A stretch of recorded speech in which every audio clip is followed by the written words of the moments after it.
the week of Gen Con. Now that's very exciting. It may not be as exciting for you if you're not going to Gen Con, but there's still plenty of excitement because you're going to be able to kind of go with us to Gen Con. What I've done this year at Gen Con is I have 10 different people going with the Dice Tower. Actually more than that. There's like a crowd of people going, and we're going to be tweeting and Instagramming. So you can follow us on Twitter at the Dice Tower, or on Instagram, I think it's Dice Tower there. And I'm going to just have people take pictures and stuff. We'll be taking lots of video. We'll be posting that next week. So hopefully you'll be able to kind of stay tuned as to what's going on and see pictures. I'm going to tell them just take pictures and tweet everything they can see. All right, so hopefully that will help those of you who are there. If you are going to Gen Con, if you've noticed, I posted this slightly early so that you can hopefully get to this before you head off. If you've missed Gen Con, if you're going to Gen Con and then you missed it last week, we did a Gen Con boot camp, which is kind of a preparation to go to Gen Con. And we also went through a series of 6 videos where me, Z, and Sam looked at all the games coming out at Gen Con and give a little bit of talk of those. Also, I've already posted the Dice Tower, which is the second part in a crossover series with the Secret Cabal, where we talk about stuff coming out of Gen Con. And if all that wasn't enough, today or Monday, depending on when you watch this, me and various people are going to be doing live Google Chats where we talk about Gen Con and the different things that are happening at Gen Con. And maybe you're interested in being involved in that.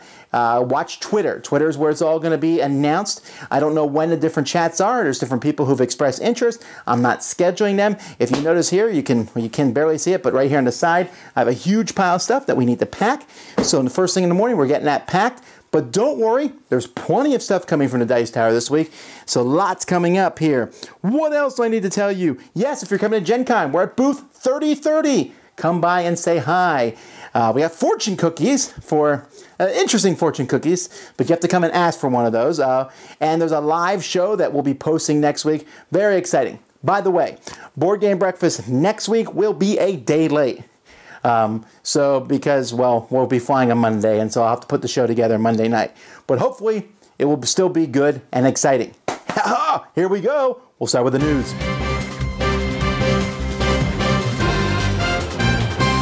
The biggest news of all is, of course, the announcement that Fury of Dracula is being reprinted by Fantasy Flight. This is people really excited. It sounds like it's going to be very similar to the last edition, but with some tweaking and some streamlining. Still going to be a 2 to 3 hour game. Still going to be one player running as Dracula, the other player's hunting him down. But basically, it sounds like day-night has been changed. That combat has been changed. I'm excited about this. So is everybody else. They'll be demoing this at Gen Con, so we'll hopefully be able to tell you a little bit more about that next week. Let's see what else. Concordia has another expansion coming out. This one's going to have a new resource, Salt, and is going to be Hispania and Byzantium. That will be out at Essen. There's a new King of Tokyo promo that's going to be at Gen Con. This is interesting because it's a crossover with the King Killer Chronicles from Patrick Rothfuss. It's the Dracus. This is a giant dragon. I think it's in book number 1, The Name of the Wind. And this is a $20 promo character, and you're like, oh, expensive. That's because you are actually buying the character from Heifer International. This is a charity organization, and so the money is going to charity, and they've teamed up with Yellow to do this. Hey, that's pretty exciting. DC Dice Masters War of Light coming from WizKids, and September is the next set there, which is going to bring more DC stuff. It looks like the Green Lantern core. Batman again will make a showing. I wonder how many Batman Dice Masters we'll see as time goes by. AEG has a new game coming called Flock. I like this one just because I think the cover here is really spectacular looking, and you're making bird colonies in this game. CG is going to be running the Tash Kalar World Championships online, which I just found interesting. Obviously, that game has some legs. And Mercury Games is going to be reprinting The Princess of the Renaissance from Martin Wallace. Now, this is a game that I don't know that I've ever owned this game, but I played it a long time ago when I was first getting into the heavier Euro games, and I remember being very impressed by this game. So I'm kind of looking forward to this one to see if it has legs, if it stood up over the past decade.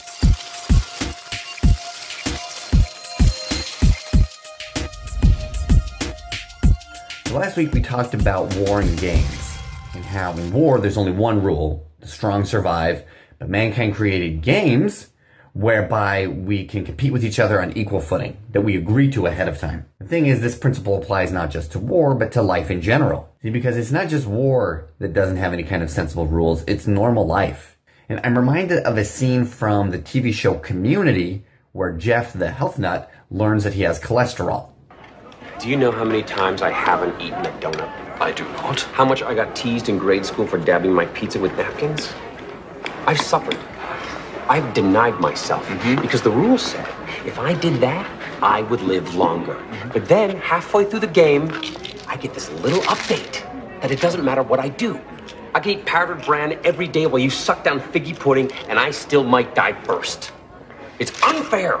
So for as much as we talk about hard work and doing the right thing, there's no guarantee that if you do what you're supposed to, that life will turn out the way it's supposed to. There's even a passage in the Bible that says, "The race is not to the swift, nor the battle to the strong, nor yet favor to men of skill, but time and chance happeneth to them all."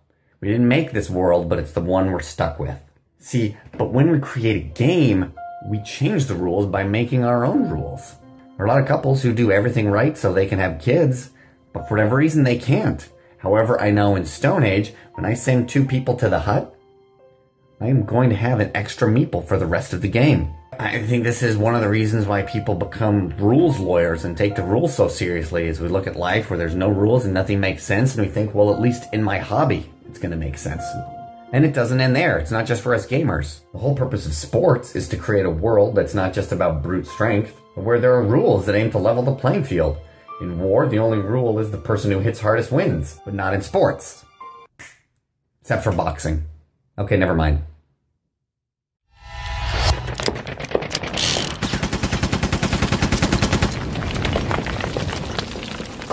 Hey, I'm Tom Vasel. Jason Levine. And today we have a question from Justin. Justin says, how do you guys deal with the type of player that I call the rules interpreter? This person is constantly looking for a way to interpret the rules so that things work in their favor.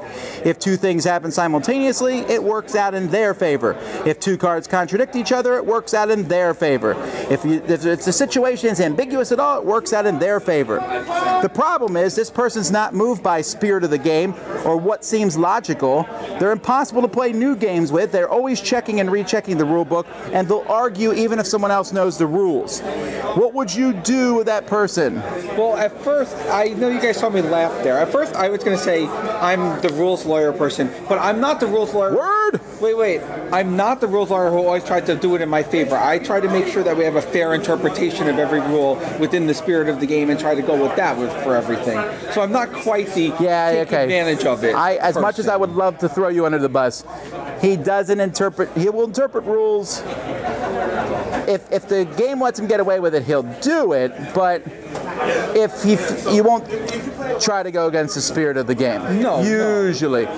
And I think if it's ambiguous, if 2 cards contradict each other, whatever, in those situations, we have always instituted a rule that there's a roll-off. If me and Jason can't come to some sort of agreement, then we're rolling dice. So whoever rolls higher, that's what happens. When have we ever done this? Well, I've done it with Sam before a lot, but that's because, well, we're getting better at understanding rules, honestly.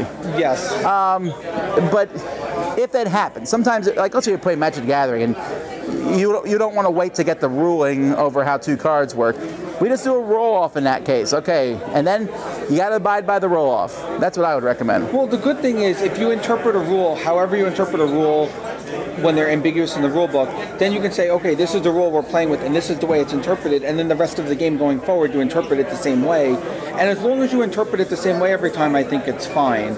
I don't think that one person should be interpreting it all the time and interpreting it in their favor for everything. I think that's kind of like being a little sleazy for the game, and you don't need to do that. Tough love. Tough love is really what you got to go to that person and say, hey person, this is really kind of annoying everybody. You're being a rules lawyer. You're making it unfun for everybody else. I mean, you got to be straight with the person, and that might chase them away. And if so, then life goes on. But they won't know there's a problem unless you tell them. Yeah, it's always better to do that early. That's hard to do. And if you have a hard time, find someone who is good at tough love. There's one of those guys in every group. Mm-hmm. We have a couple. No, I mean, there's a guy who's willing to tell people what's up. We have a couple of those too. So either way, there's those people in your group. Alrighty. Well, until next time, I'm Tom Vasel. Jason Levine. Tell us what you think in the comments. Email us questions at dicetower@gmail.com.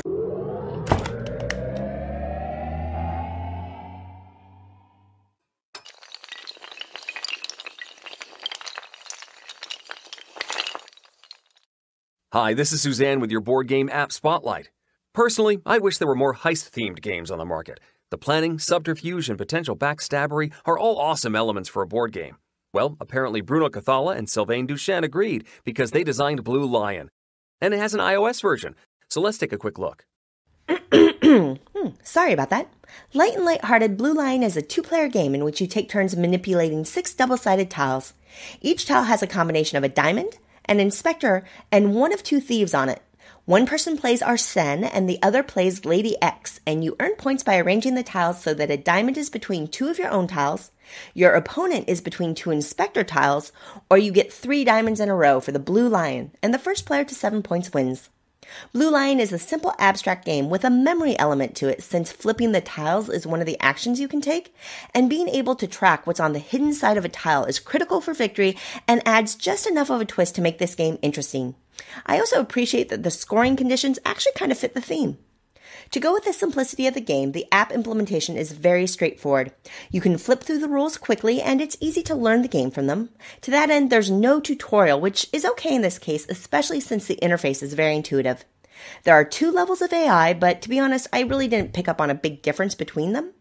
But this game shines as a pass-and-play game because the layout is perfect to play against a friend at a restaurant. Sadly, there's no online play, and since the app hasn't been updated in more than 3 years, I'm not really holding my breath for that one. The good news is the app, in spite of being relatively old, looks pretty and functions quite well with the features it does have. If you want a quick 2-player app that nudges those memory game neurons, you should give Blue Lion a try.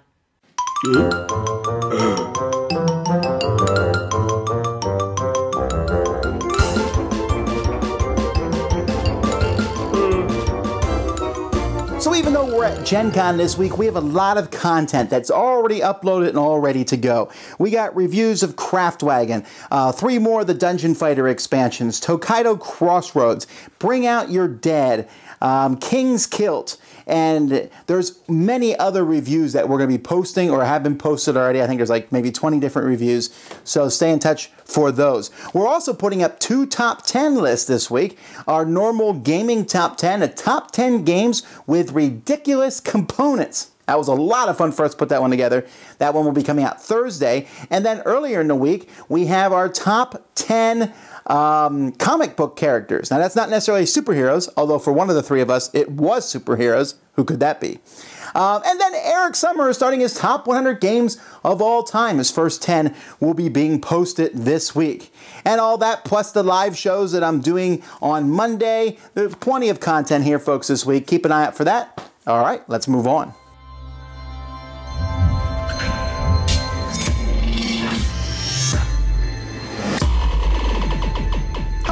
Chaz Marler from Pair of Dice Paradise here, as we near the conclusion to this Meeples for Sheepish People series, discussing the social activity of board games in the lives of people who aren't necessarily socially outgoing. This episode, I reveal a secret. I spend a lot of my time in front of this camera doing and saying silly things about board games. So when I have the privilege to meet a viewer in person, sometimes they'll tell me, based on your videos, I find it hard to believe that you are an introvert. I usually just laugh it off and respond with something witty because, come on, it's me. But here's a secret. What this person doesn't know is that during our conversation, there's a little voice in my head which is also having a conversation with me. A conversation which goes like this. Okay, the person's talking to me. Oh man, what if I can't think of anything to say back? What if I misunderstand what they say and my reply doesn't even make sense? Or offends them? I'll just nod politely. Yeah, no, that's rude. Oh man, where should I look? Their mouth? Between their eyes? Okay, now I'm just looking at one eye. Did they notice that? I'll look in the other eye to balance it out. Do I have something on my face? What if all the hair on my body spontaneously fell out right now? Would that be weird? Oh man, I lost track of what they were saying. Quick, nod politely. Now, while hearing people say that I don't seem socially awkward is a compliment, it can also be discouraging. Because, as I've mentioned before, One of the reasons why I started attending conventions and seeking out other board gamers where I live was to battle my own social anxiety. And it can be difficult.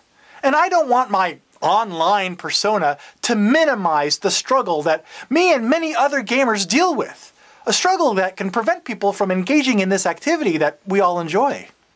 See, that's one of the nice things about playing board games. It gives you and your fellow players an activity to share your attention, giving the anxious voice in your head something to be distracted by, potentially allowing conversations to ebb and flow more easily. And as your relationships with your acquaintances grow, the games may become secondary, or not even present at all. But that anxious little voice doesn't have to be a detriment. Next time, I'll conclude this series by sharing how that little voice can be put to work for you, and how it was actually instrumental in getting me to what this whole series has been leading up to, GenCon. Okay, so here's Sirenscape. This is the fantasy version. You'll notice there's a lot of different things here on the side. You can see that there's quite a few more that I don't have right now, but that's okay. There's plenty here to look at. So let's say I picked the Bugbear Battle here. Okay, so this is what we have here. You'll notice there's a lot of different things on this, but it's pretty easy. For the simplest version, you can just click one of these presets on the side. Battle begins. So I click this, and you hear some stuff happening. What you'll see is all these sliders moved into different positions.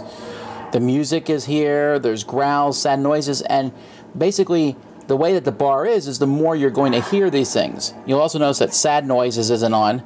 So some of these are on, and you see these little bars on the side here, and when those hit the edge, that's going to end. There's also other things like here. I could do some battle cries right now, or some growls. And then these are here. These are kind of like things that can go in every set. They don't necessarily match this set. Like maybe I want to do a lightning spell, or an ice spell, or a fire spell. Maybe I don't want the music, so I can turn the music off and just have the sounds. I can also pick one with no swords. I could say defeat is imminent, or surrender. Again, all these things have different things on them, and maybe in the surrender, which is only the ill wind blowing here at the bottom, I play the final fanfare, or a dragon. That's the music for the dragon, I guess. So you can see that there's different things. And then you can even add your own. You can slide all these sliders around, turn them on or off, and add your own thing. Now you can mix and match these and go to different ones. So I just showed you the Bugbear Battle. The Dragon Battle is a pretty cool one. Like, you see what's in the distance. So it starts off, and there's just a few sounds that you can hear. But as time goes by, you then hit, I think we upset it. And now the dragon is here. So you can hit different things. And there's a lot of really fun ones here. There's a pirate one. And you'll notice that as I switch to this pirate one, that the music's still playing. So all this stuff is mix and matchable. You're not stuck with just one of these at the same time. I might say, okay, here's the Etten battle, and I want just the weapon impacts added. And maybe the Etten chest beating thrown in. And then under high seas, I want to add seagulls and heavy rain. So there's these different things that you can add, and you can always stop them down here at the bottom, and everything stops. This is another really good one here, the Red Dragon City Raid, if for no reason, because there's so many different things here. You have your peaceful morning that you start off with, and so it starts off, and you can hear just a little bit of the background. Different things, dogs barking, and you can make these things go up or down again, and then the dragon shows up.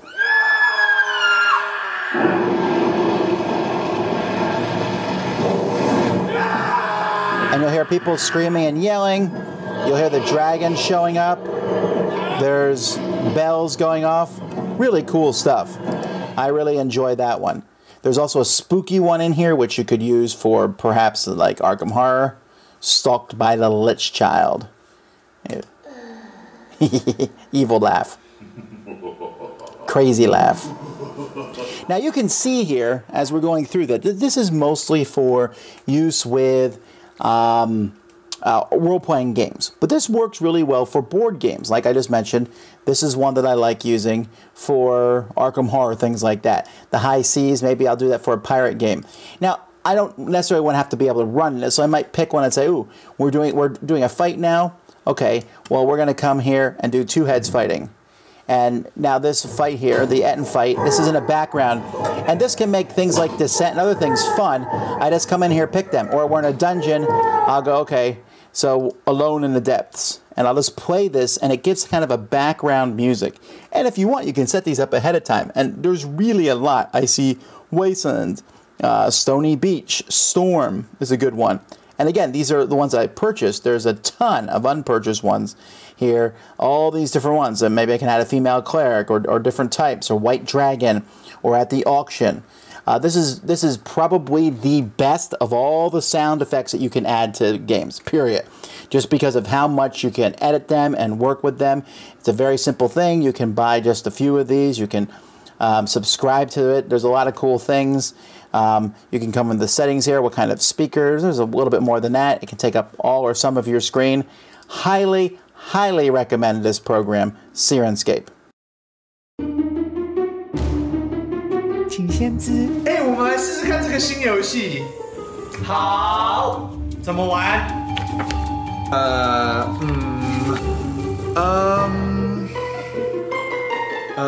一开始先甩骰子，然后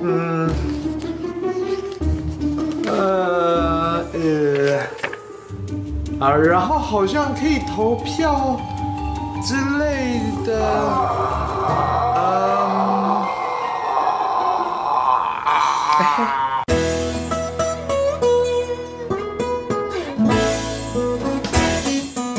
，In this segment, I talk about the different reviews that I did last week, a quick overview of them, so here we go.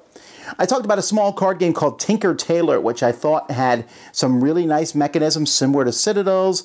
It's kind of marred by some really bad graphic design in the game, but I hope to see it reprinted in a nicer package in the future. Nevermore, Z and I both enjoyed that one. It was a drafting game, but also player elimination, but not quite player elimination because that person can come back. A typical Smirk and Dagger game, but very well put together. The Nothing Personal expansions came out last week. Were sent to Kickstarter backers. I gave an overview of those, although not quite a review because, well, I designed the game. Mars Attacks 10-minute takedown. I kept that game. It's just a small flicking game. I'm going to play it all the time probably.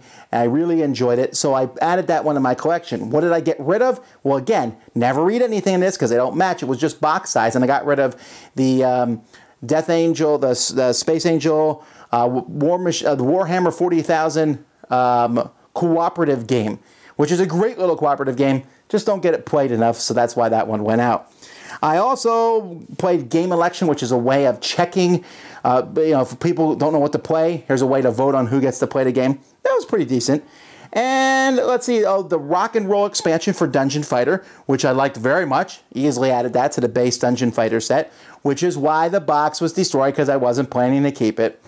And then finally, Champions of Midgard, which is really fun, easily into my collection. For this one, I had a tough time figuring out a game to get rid of. I finally broke down and got rid of Tribune. I like Tribune, such a great worker placement game. But Champions of Midgard is also a good worker placement game, and I love the Viking theme. But I love the Tribune theme too. That's okay. I'll make sure someone in my group gets Tribune so I can still play it. Anyhow, those are the games that I played and reviewed this week. I got some more coming for you next week. See you then. Here's a fresh game from France called Crossings. The game plays from 3 to 6 players, and what players will do at the beginning of the game, well, they will take a character each. Once that's done, you place out mushrooms equal to the number of players minus 1. So in a 3-player game like this, you place out 2 mushrooms. Then you get the sack of gems, and you will randomly draw out 2 per mushroom and place them on so. Each player will then get one of their fingers, like so, and they'll put it in the air, and then everyone counts 3, 2, 1, and simultaneously everyone will point at one of the mushrooms. And then what will happen is if you are the sole person pointing at a mushroom, you get to take those gems. But if 2 or more people are pointing at a mushroom, nobody gets anything. Round 2 starts. The mushrooms will grow. If there's no gems on a mushroom, it grows 2. If there are gems on a mushroom, it just grows 1 extra. Because some players they have some gems. They are now vulnerable to attack. When everyone points to the sky and counts 3, 2, 1, you can either point at the mushrooms or you can point at a player and then steal their gems if you are the sole person pointing at them. If you think someone's going to steal your gems, you can defend against it by counting 3, 2, 1 and then blocking. If you do this, you get to bank these gems, you put them off to the side, and then you turn your tile over like so. And then on the next round, you do not play. The game keeps going until you cannot fill up the mushrooms. Here's how the scoring works. Each gem is worth 1 point, apart from the white ones. They're worth 2 points. Then, if you have a set of 3 gems, so a blue, a red, a yellow, that's 5 points. So I've got 20 points plus 4, and these are in 1 point each, so that is 27 points. The player with the most points is the winner of the game. It's fun, it's fast, it's a family style, filler game, party style game. Go check it out when it comes out. Hey gamers, welcome back to the bakery. My name's Doug, the Board Game Baker. This week we're going to learn how to speak without communicating. No, communicate without speaking.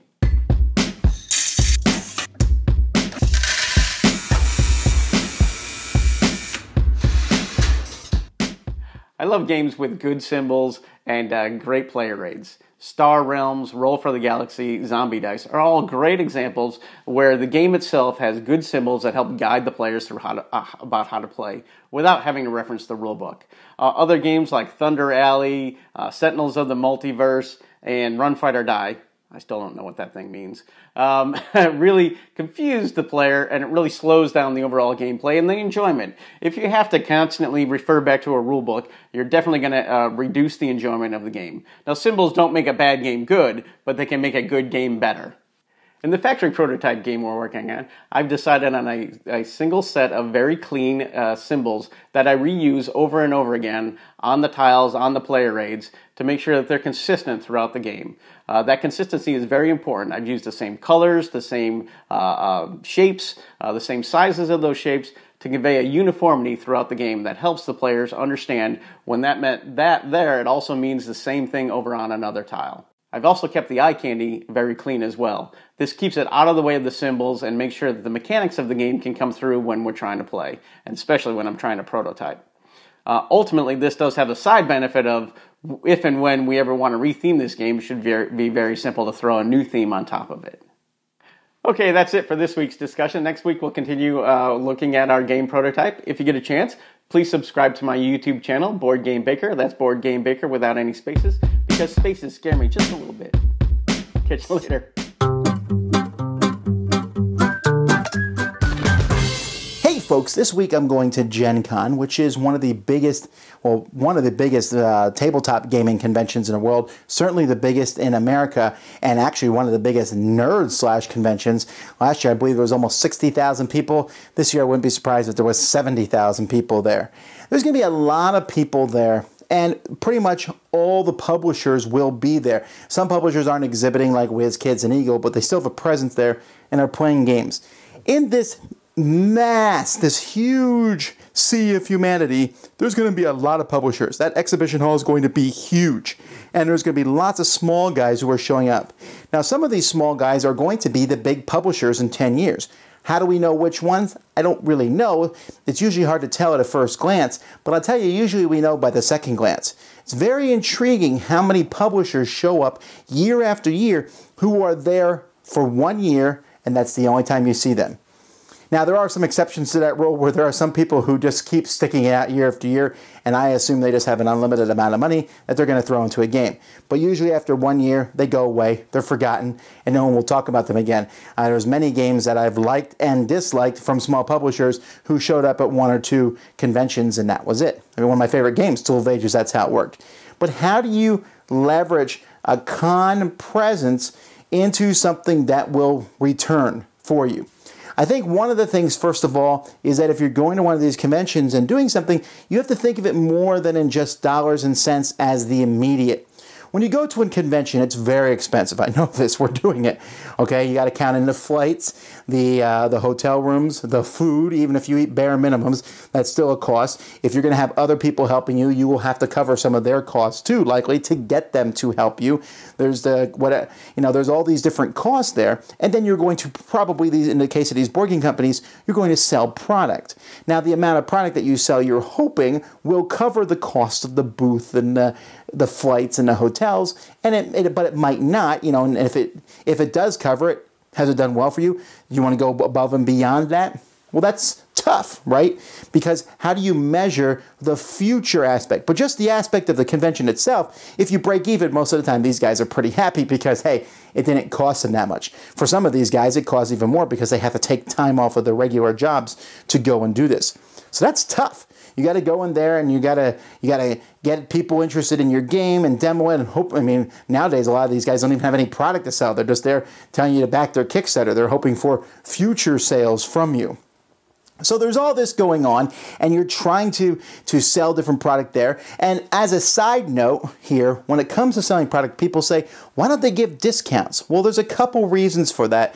Let me tell you. First of all, when a publisher sells product for a lower price, you say, well, let's say they make the game for $10 and they're selling it for $40. You're like, that's ridiculous. Well, one, it's expensive to go to convention. And two, if they do sell it lower, then they're undercutting all the different stores who sell it for them. I'd be like, well, man, why should I buy from this store when I can just buy directly from the company? And they want to maintain a good relationship with those companies. So that's why the prices are pretty much the same as you would find at any store. So you're not really going to a convention to get a deal on these games. You're going there to get games people haven't heard of or getting the first copy of a game.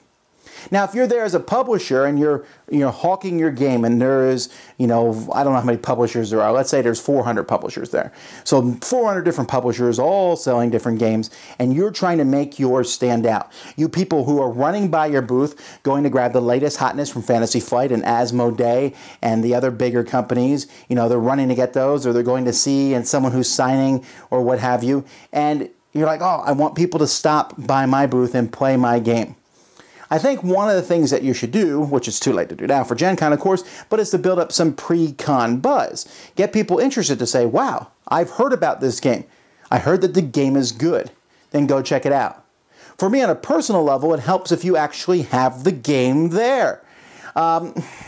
The whole aspect of, want to come demo a game? It's coming soon, it's coming. That works, and some companies have leveraged it. If I remember correctly, Arcane Wonders did a whole year of convention presence with a game that was coming out.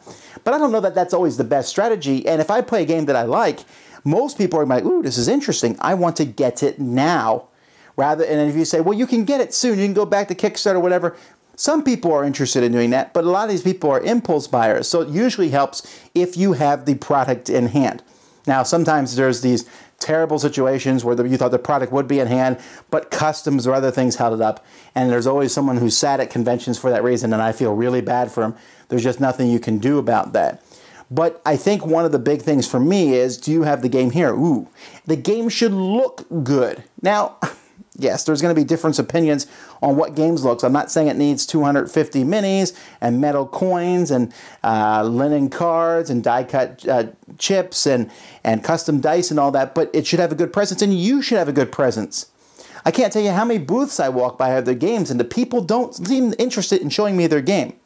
Now, you can go too far the other direction where you come off like a used car salesman. Hey, buddy, hey, buddy, hey, buddy. And I was like, oh, okay, no. But on the other hand, I've looked at other people's booths. I stopped and looked at the game, and they kind of just stare at me.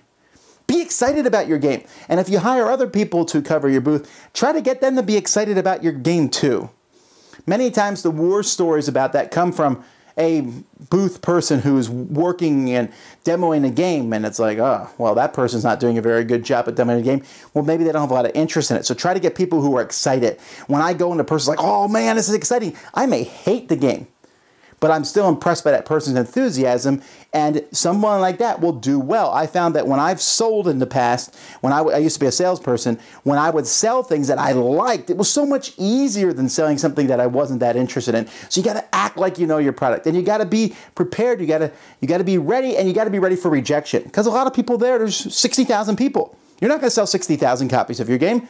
That means a majority of people don't want your game. Well, that's fine. Wait for the person who does. Get them excited about it. Get them to get the game. They might go play it that night and come back and get more. And then, I mean, this one seems obvious, but have a good game. I mean, really, make your game the best possible game you can make it. Make it so that it's fun to play. And don't be discouraged. Again, the presence at GenCon, if done right, if you get these games out there, even if you don't make a profit or break even or make a small profit, can have long-range effects. So many companies have, because of their con presence, have launched a successful, really done well in the future. I attribute a lot of con presence, Greater Than Games became a bigger company, and you talk to them, they'll tell you it's directly because of the con presence. Fantasy Flight, their con presence has become a powerhouse thing. It's really important to them.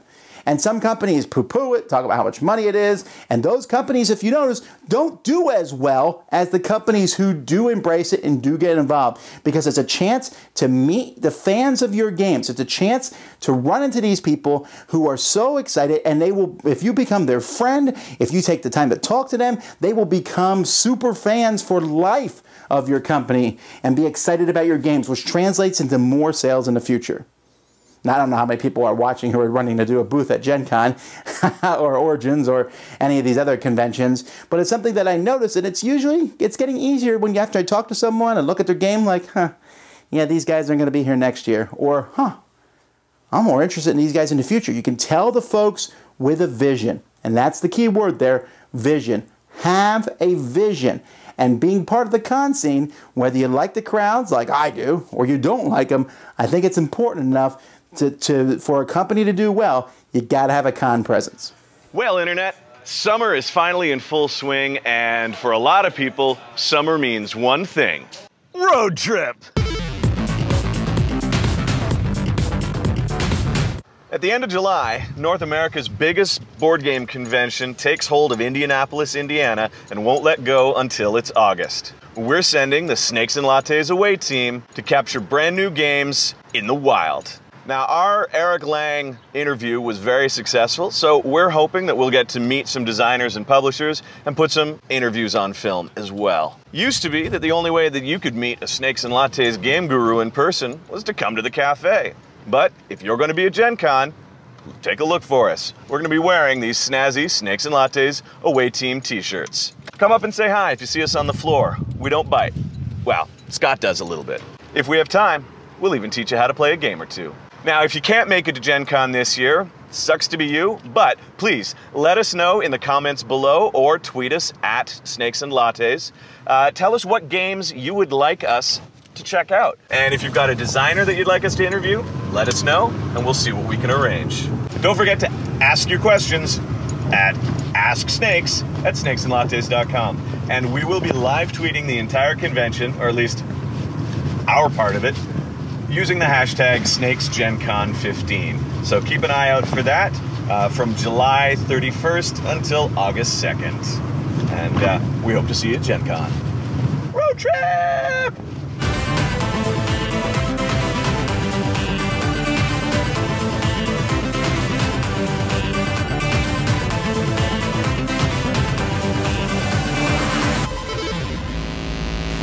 And that's it. Okay, folks, I'm done with this. I'm going to go pack, and then I'm going to do some live stuff, and then I'm heading off to GenCon. I'll be at GenCon on Tuesday. On Wednesday, we'll be at the zoo. Geek Chic is doing some sort of a kind of extravaganza type thing at the zoo where there's games and publishers.